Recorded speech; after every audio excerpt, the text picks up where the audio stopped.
habkee xusuustaada u kordhin kartaa? Seexo hurdo wacan.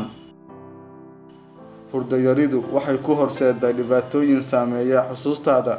Ku dadaal inaad seexato ugu yaraan 7 saacadood oo jiif ah habeenkii. Xilliga maalintiina haddaad heli karto indho guduudso si ay maskaxdaadu u hesho nasiino.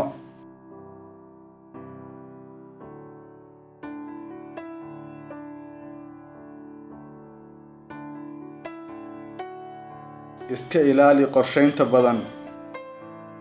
Waxaad noqonaysaa qof ay ku adag tahay inuu xasuus u yeesho qorshayaashii aad degsatay, sababtoo ah qorshayaashaas badan ee aad samaysay ayaa iskaga kaa dhex qasmaya. Tusaale, furahaagii ayaad meel dhigatay, laakiin ma xasuusanid meeshii aad dhigtay. Sababta ayaa ah markaad furaha meeleynaysay, maskaxdaadu qorshe kale ayay ku maqnayd.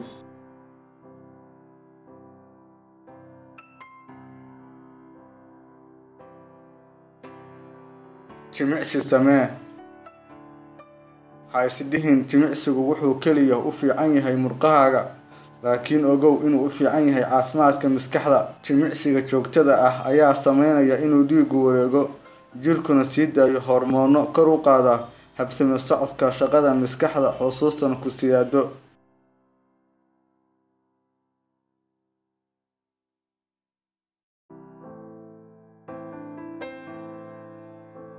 Ka fogow walwalka.